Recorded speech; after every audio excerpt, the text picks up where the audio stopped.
Oh ternyata selama ini keliru. Membahasakan istri mahram itu keliru. Ya terus akhirnya dia jadi Syafi'i dadaan tadi.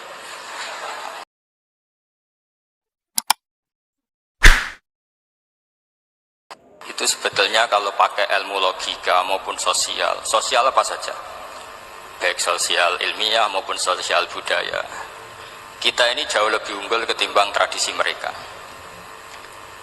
Misalnya begini, dulu di era Umar bin Abdul Aziz ada yang memberi gelar Khamisul Khulafa. Ini yang dikutip Mizan Kubro Imam Syaroni. Beliau ngendikan begini, idza ra'aitum jama'atan yatanajawna sirran fima bainahum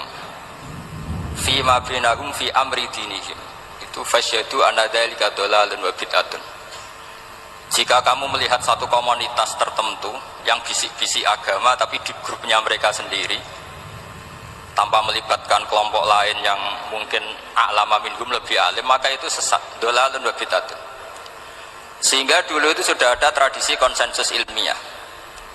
Konsensus ilmiah ini diputuskan oleh konsensus yang min ahlil ilmi.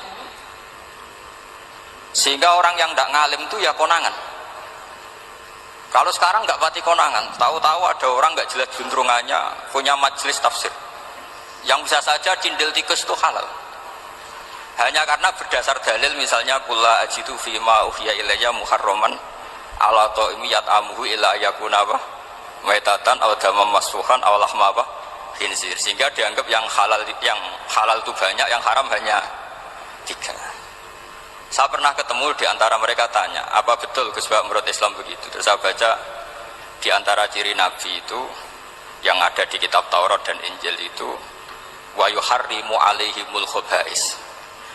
Jadi kadang mawadiul halal wal haram itu tidak disebut di halal haram, tapi disebut di sifatun Nabi.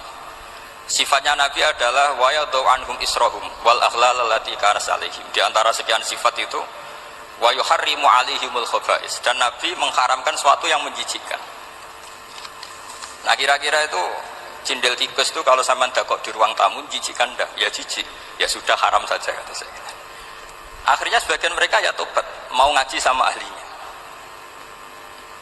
Dulu ketika Imam Malik ngarak Muwatta, itu beliau ngendikan, dan ngendikan itu saya hafalkan. Ini ada di kitab Al-Manhalul Latif, juga dikutip Gus Najih dalam kitabnya At-Tajridul Musaffa.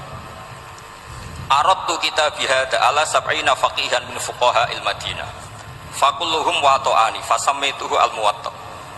Kitab ini sudah saya tasihkan ke 70 ahli fikih di Madinah, kemudian semuanya setuju, fakulluhum wato'ani, semuanya sepakat, fasammaituhu al-Muwatta, maka kitab ini saya namain al-Muwatta, yang disetujui. Sehingga kita tidak boleh menjadi orang-orang alim humul sendiri dewean terus dikultuskan santrinya, serambutnya gondrong, terus muridnya jari dulang Nabi Khidir, sekambine kok kali Jogo itu, terus terkenal wali itu. Ini kalau kita begitu bahaya. Makanya saya senang model pendidikan Anwar, ilmu itu dikonsensuskan. Siapa yang alim ditakrib, di mu'in, ada debat, ada macam-macam, sehingga yang terbaik baik secara ilmu maupun perilaku dituakan. Ini penting. Kalau ilmu tidak dikontrol itu repot. Saya berikan contoh betapa kita lebih kritis ketimbang tradisi di kampus. Saya pernah didebat sama salah satu kelompok ormas tertentu. Bapak, apa alasannya orang NU kalau megang istrinya itu kok batal gitu? Wong istrinya digauli saja boleh, masa megang itu batal gitu. Terus saya jawab, kamu tahu definisi mahram?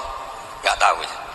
Mahram itu orang yang haram dinikah. Yang haram dinikah itu ya ibu, anak, bule, ponakan. Yang haram dinikah itu namanya mahram. Justru istri itu namanya ajnabiyah, orang lain, makanya boleh dinikah. Jadi statusnya istri itu orang lain, ajnabiyah, sehingga boleh dinikahi. Kalau mahram malah nggak boleh dinikahi. Mereka akhirnya sadar, oh ternyata selama ini keliru.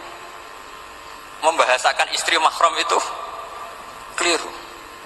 Ya terus akhirnya dia jadi Syafi'i dadaan tadi. Pernah juga ada seorang kiai yang kepikiran mau mengharamkan atau menganggap ada fidah kalau orang haji itu rokok.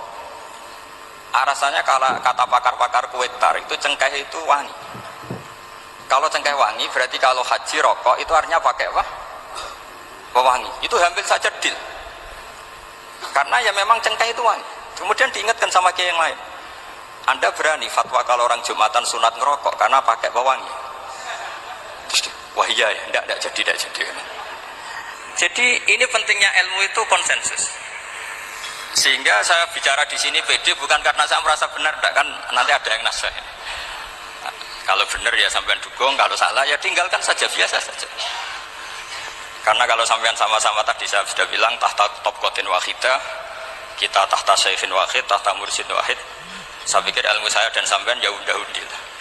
Kita beda jauh kan dengan Gus Naji karena beliau alim, bisa ngarang kitab banyak. Kalau saya jenengan kan ya sama-sama nggak jelas gitu ya, sudah pokoknya santai-santai saja, pokoknya rileks saja.